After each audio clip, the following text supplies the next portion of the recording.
Voilà, donc bienvenue à bord du Nimbus 365 coupé modèle 2014 équipé en bimotorisation. Donc nous allons faire un petit essai en mer ensemble. Donc manœuvre d'accostage facilitée par propulseur avant et propulseur arrière. Donc pour se décaler du ponton sans avoir à forcer, il me suffit de faire une légère impulsion sur bâbord. Ensuite je manœuvre avec les deux moteurs.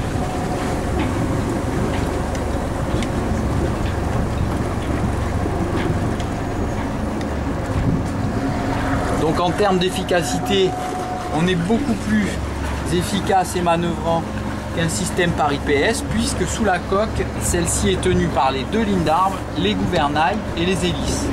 Donc dès qu'il y a un peu de vent, le bateau ne va pas glisser. Nous avons également sur la partie, un tiers de la partie de la coque, sur la partie avant, une quille qui va permettre au bateau de bien se maintenir dans sa position. Avec un moteur en marche avant, un moteur en marche arrière, le bateau se tourne sur lui-même sans avoir à utiliser des propulseurs, ce qui est très pratique. Donc ici vous avez les deux ordinateurs de bord avec lesquels on a les indications de carburant. Donc au niveau du carburant on a 30%, niveau d'eau on est à 92%. Ensuite plein d'autres paramètres, la tension des batteries, la pression d'huile, température moteur, nombre de tours, heure moteur, régime moteur, vitesse, on a le sondeur également, température de l'eau. Voilà. Donc ici on le laisse en mode profondeur et ici on fait défiler la température, pression d'huile, niveau de batterie. Voilà. Donc nous allons faire un petit essai en mer. Nous avons un petit Mistral qui est en train de se lever, qui nous permettra de pouvoir apprécier les qualités marines de notre bateau.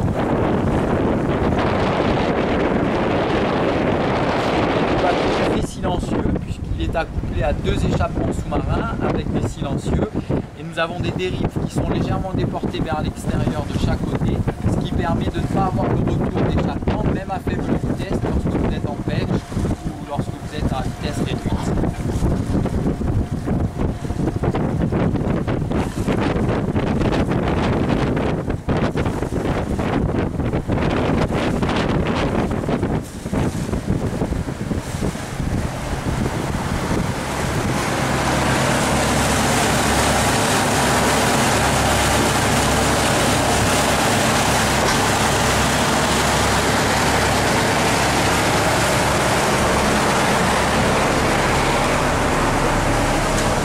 On a une excellente visibilité, une très bonne position même avec le siège rehaussé de façon à bien dominer la situation et d'avoir une excellente visibilité au plus loin.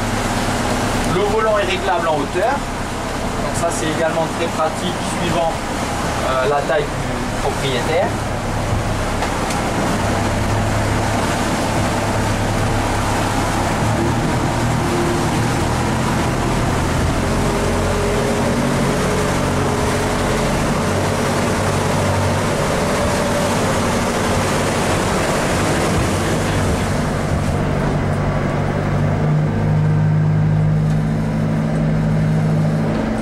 Le bateau est très silencieux et très agréable. L'avantage du Nimbus par rapport à d'autres modèles ou d'autres concurrents, nous on se caractérise par le fait que nous pouvons naviguer à toutes les vitesses, c'est-à-dire à faible vitesse, 3-4 nœuds, jusqu'à 10 nœuds, et toutes les vitesses supérieures, 10, 12, 15, 18 nœuds, toujours avec la position du bateau qui est toujours plate, donc très bonne visibilité, et on a l'avantage de pouvoir donc naviguer, comme je le disais, à toutes les vitesses, qui permet de pouvoir avoir une utilisation comme un bateau, un trawler, de type trawler, et après on est sur une coque à semi-déplacement, donc si par exemple le mauvais temps se lève, on peut se déplacer plus rapidement et obtenir une vitesse de croisière de entre 20 et 23 nœuds selon l'état de la mer, ce qui est fort appréciable si vous devez partir du mauvais temps, de la zone de mauvais temps. Donc ça c'est un gros avantage par rapport à d'autres bateaux qui peuvent être équipés avec des embases ou des IPS. Dans leur cas précis, ils sont obligés de déjauger pour avoir une visibilité. ils ont une vitesse une fenêtre de vitesse qui n'est pas accessible. C'est soit ils vont très doucement, ou soit ils sont obligés d'aller au-delà du déjaugeage, c'est-à-dire à partir de 15 nœuds. Alors que nous, l'avantage, par exemple, vous voyez ici, nous sommes à 8 nœuds, donc nous ne sommes pas déjaugés, mais on a une très belle assise et une très belle visibilité. Et on peut faire ça de façon tout à fait progressive, c'est-à-dire que nous allons accélérer un petit peu. Voilà, pour obtenir une vitesse de 10 nœuds, par exemple. Voilà, nous sommes à 10 nœuds à présent. Et on conserve toujours ce même principe, une très bonne visibilité et de pouvoir naviguer à toutes les vitesses, qui est vraiment un avantage aujourd'hui. Nous allons un petit peu accélérer. Comme vous pouvez le constater, donc je n'utilise pas les flaps, et je conserve toujours une très bonne visibilité. Voilà, donc là nous sommes à 12 nœuds, le bateau est jaugé et nous n'avons pas du tout forcé sur les moteurs. Donc ça c'est aussi grâce au dessin de la carène et également à la répartition des poids. Dans ce cas de figure, nous avons les réservoirs qui sont placés au centre du bateau, donc pas sur les côtés ni en partie arrière, ce qui nous permet d'avoir un bateau même en charge à 100%, c'est-à-dire avec le plein de carburant et le plein d'eau, on conserve toujours la même assise du bateau puisque le réservoir est au centre, en partie basse, donc il baisse le centre de gravité, ce qui permet de ne pas avoir d'influence sur la position du bateau. Donc là nous sommes à 13 nœuds, on est à 2400 tours, c'est très agréable. Nous allons accélérer un petit peu pour montrer les capacités. On va monter à 2500 tours. Donc 2500 tours, ça équivaut à une vitesse de croisière économique. Donc on va être aux alentours de 50 litres à l'heure pour les deux moteurs, c'est-à-dire 2 fois 25 litres à l'heure, avec une vitesse qui va être autour des 16-17 nœuds.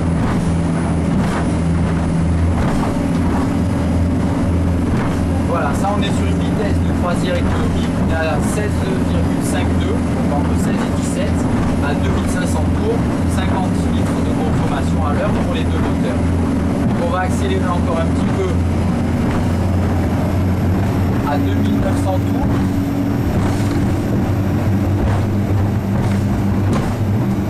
Voilà, avec un petit clapot comme vous pouvez le constater. Et là nous sommes à 21 nœuds de croisière. Agréable. Nous allons faire une petite pointe de vitesse.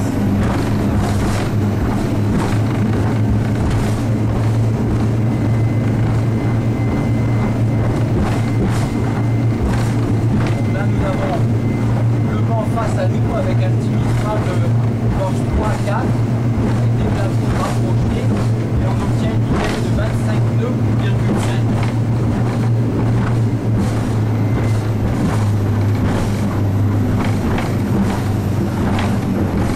Je vous remercie beaucoup pour votre compagnie et pour votre écoute.